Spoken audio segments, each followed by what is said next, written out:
All right, part 8 of Who the Fuck Did I Marry? So we submitted an offer on the house in Smyrna. I sent it over to Scott, our realtor, and next day comes, Scott asks if we can take a phone call. So he calls us and tells us that the offer was not accepted and the builder did not do a counter offer. We don't exactly know why. We don't exactly know why he didn't accept it, but the bottom line is that we figured out later on that he didn't want to finish the basement. So the offer was not accepted. The house fell through. I was okay with that because, again, I knew he had put in an offer. So we continued looking at other houses. We found another house in Smyrna that he really liked. I thought that it was way too big for just the two of us. And so the price of this home was much higher than the $750,000 that Chase had approved for the mortgage. So what he explained to me was that he was willing to do the $750,000 mortgage, and he was also willing to put a significant amount of the money in savings on the house, which meant that he was now comfortable going from $750,000 up to about $900,000. Again, his whole explanation was, I have the money where I can put down a substantial down payment, bring down the price of the home, and then basically mortgage the rest of it. So that was now the plan. I was not comfortable with a home over $900,000. But again, keep in mind, I saw the Chase paperwork. So I was like, I just feel more comfortable sticking at the $750,000 mark. That's what you were approved for. Let's go with that. By this point, this is now fall of 2020. We had been talking about marriage. I had my ring. He had made VP at the company. And again, he was calling me every day from work. I need to kind of explain how the company was ran, because when you think VP, you would think he would be in an office. It was a condiment company, so they actually were producing the condiments, and I'm not saying the name of the company on purpose, but they were producing the condiments in this particular plant location. So a lot of times he would simply tell me that he walked the floor, checking in with his subordinates, basically. Now, how did he go to work? For the most part, at this point, he left before I woke up. However, pretty much he wore dress pants, kind of like a dark navy blue cargo pant. And he had a polo shirt with the company logo on it. What I saw a lot of times is that he would not wear the polo shirt to work. He would wear like a company t-shirt. He would wear rubber sole shoes and the navy blue cargo pants. I didn't think it was a uniform, but it reminded me of what someone would wear when I worked at Amazon, if you're going to be doing manual labor. He didn't go to work sloppy looking at all, but it definitely was not suit and tie. Nowhere near suit and tie. It is fair to note that outside of work, he was a man who he loved to dress. He loved to wear the latest Jordans. He loved to collect watches. He collected a lot of Invicta watches. He loved to collect hats. He wore hats, baseball caps everywhere because he didn't like the shape of his head. So in terms of how he dressed casually, the man, he could dress. In terms of how he dressed for work, yeah, he didn't dress like a VP. But his excuse was, I'm constantly walking the production floor, and I can't be in a suit and tie walking the production floor where they're creating the condiments that we're selling. So by this point, again, this is fall. we're still looking at houses. We're still touring houses as much as we can because it is COVID. We had found another house that we really liked and a house that I really truly wanted to put an offer in on. This was now going to be the second house that we put an offer on. He put in the asking price, I believe, was about $700,000. He put in under asking an offer for about $650,000. I'm guessing, but I'll try to find the house and put it on the story. The reason that house fell through, we found out that the home was sitting on a septic tank. We found out that the septic tank had an issue, and it would have taken about $15,000 to $20,000 to fix the septic tank. The sellers were not willing to fix the septic tank. Personally, I didn't really care for the house that much. I'm the one who was like, I don't really want it. So even though we put an offer in, we had 24 hours where we could pull our offer back.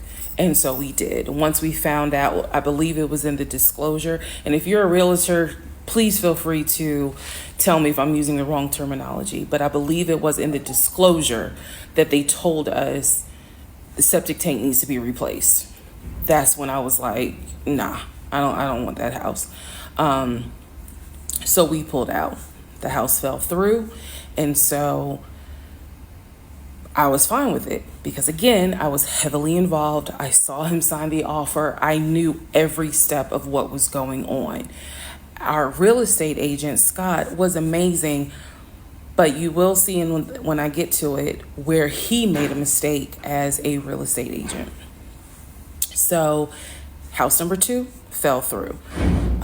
We then moved on, saw a few more houses, and then we get to house number 3. I'm going to pause talking about the houses because now I need to introduce what happened with the cars. Stay tuned. All right. Part 9 of Who the Fuck Did I Marry? So we're pausing on the house stuff. Let me tell you about the car. So when I met my ex-husband, I was driving a 2012 Nissan Rogue, fully loaded. It had quite a few miles on it, but it got me from A to B. It was in good condition, but I was upside down in the car. He was driving a 2018 Ford Taurus, sport mode. I know he had a sport mode on the car, and I love driving that car.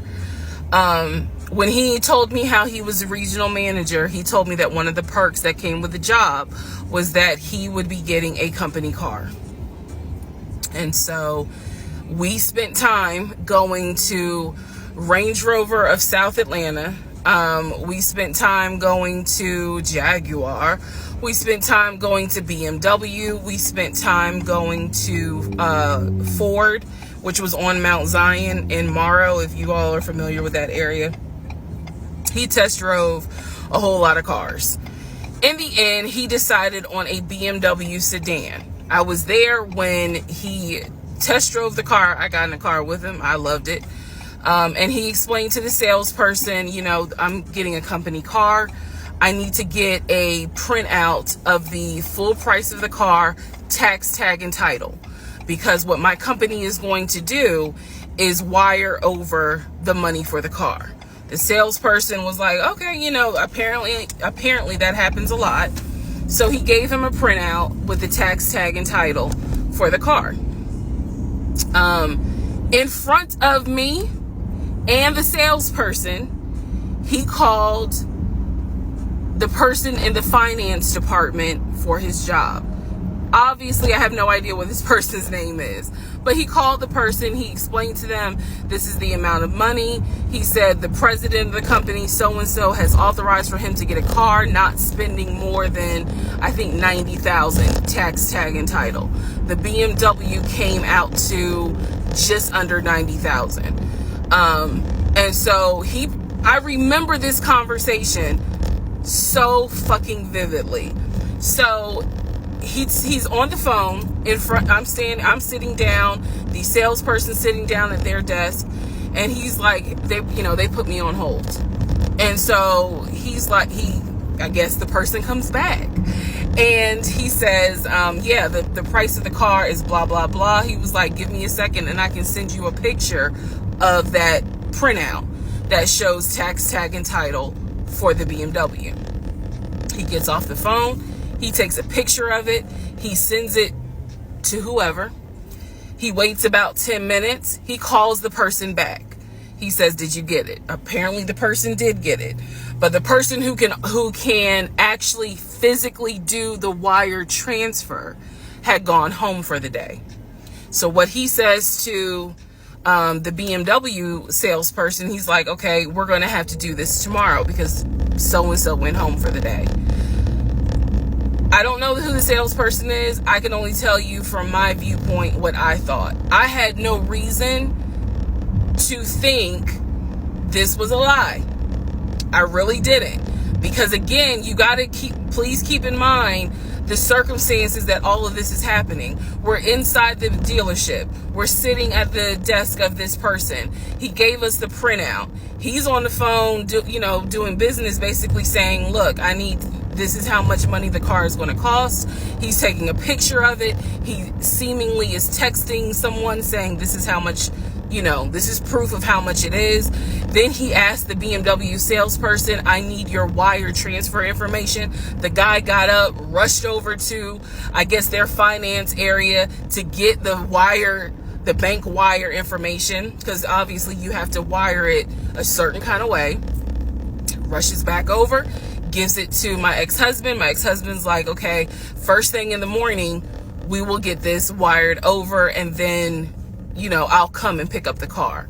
My fiance, me, will drive me up here to pick up the car. So we leave. He felt like, because at the time that this all happened, I was pregnant. So he felt like, look, we're about to have a baby. I don't want you driving that Nissan Rogue. I want to get you something more secure, something new. I really wanted a Kia. I really wanted a Kia Telluride. And he was like, well, let's look at the warranty. This man knew a lot about cars. He knew a lot about the warranty. He knew a lot about the depreciation value. And so he did talk to me a lot about what will we get the most for our money. We test drove, when I say I test drove a Kia Telluride, a Kia Sorento. He didn't like either of those. He had me test drive a Ford Explorer. He didn't really care for that. Then came time where he really wanted me to get a BMW. He really wanted me to get a BMW X5. So he took me to Global BMW Imports, which, if you know anything about Atlanta, it's off of Cobb Parkway, but you can see it off the highway. I believe 285 is where you can see the Global Imports BMW dealership. He took me there. He had me test drive an X5, an X6. He also had me test drive I think I'm gonna get the numbers wrong, a 525, which was a sedan. I did not like that. I wanted an SUV. I loved driving the BMW. He also had me drive an M-Series, test drive an M-Series. So he was very adamant that I should get a BMW. The reason being is because, according to him, he had a BMW in California when he lived in San Diego. He had a BMW that he loved. It was a white BMW. He showed me pictures of the BMW. So he showed me pictures of this white BMW that he had, and unfortunately, the car got totaled about 2 months before he moved to Georgia. So he had received money, not a lot, but some money to get another car, and he used it to get the Ford Taurus because he was like, I just need a car that's going to get me from A to B until I get into a house and I'm much more settled. For him, he was like, I'm really giving myself 60 days to get settled here in Georgia after moving from California. But then he met me. Again, that's the story. So he had me test drive the BMW. So much so, I loved the BMW. Loved it. I wanted a dark blue BMW with cognac interior. I wanted an X5 and I wanted an M Series. So I can clearly tell y'all that's exactly the car I wanted. We were online looking for that particular car because not every dealership had it. I was okay with a black BMW if needed. But I really wanted dark blue and I really wanted that cognac colored interior. So he felt like, I want you to consider all of a sudden an Audi Q8. Let's just see how you like it. If you don't really like it, then we will go back to the BMW. I cannot tell you why he switched up. I can't. But I can tell you he took me to an Audi dealership on Peachtree Industrial. He test drove an Audi and I test drove an Audi Q8. I loved the Q8. Loved it. But I was tired of test driving cars. By this point, I had test driven so many cars. Our weekends were spent either looking at a house or test driving cars. And I was picky, I will admit that.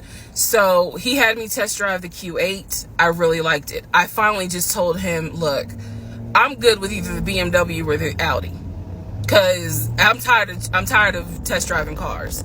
He told my family he was buying me a new car because, keep in mind, let me let y'all know. He had met my family initially on Zoom because, again, we were locked down. He had met my family. He also had met my family in person because at this point, it was like, look, if you're not showing any symptoms, maybe we can do family dinner. And so we had. So he had met my family in person. And now we will go ahead and move towards part 10 of... Okay, part 10. Who the fuck did I marry? Okay, had to sneeze. All right, so at this point, I had test driven all these cars. Kias.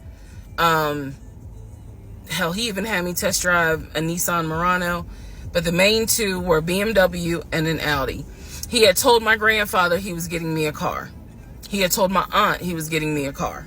That he was going to, he was like, she's going to be my wife. I want her to be in something secure. So my family was really like, wow, wow. Who knew that he had this kind of money? And so I hated the fact that he did that because anytime he got around my family, here's another red flag to put in the United Nations of red flags. He would always talk about money and he would always brag. I never realized it in real time.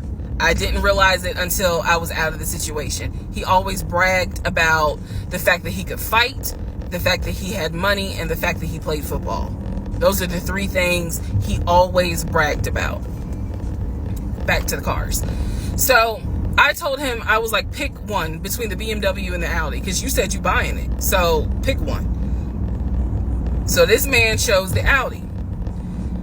So he takes me to the dealership. I wanted a white Q8. He does give me the printout of how much it's going to cost, tax, tag, and title to get this Q8. Gentleman who's helping us gives him the printout. He's saying he's going to pay this money for the car out of the savings account that's offshore. That's the story. That's what he's saying. So he apparently is asking the guy, is there a holding fee? Can I pay a holding fee to secure this car while I'm working to get the money transferred? Because obviously with COVID, it's going to take long for the banks to transfer the money. Side note, I need everyone to understand, one of the reasons why he was able to get away with the stuff he got away with is because we were on lockdown. It's crazy because it's now 2024, but I don't know, do we all remember how it seemed like a lot of stuff stopped in 2020? Now, keep in mind, that's not an excuse I'm making because shit still got done. But in terms of business as usual just was not happening in 2020 at this time. So when he's saying, oh, it's going to take a while for the bank to transfer the money, the gentleman who was working at Audi he didn't make a face. He didn't blink. He was like, I know it's going to take a while because of COVID. So basically what ends up happening is we leave. He has the printout.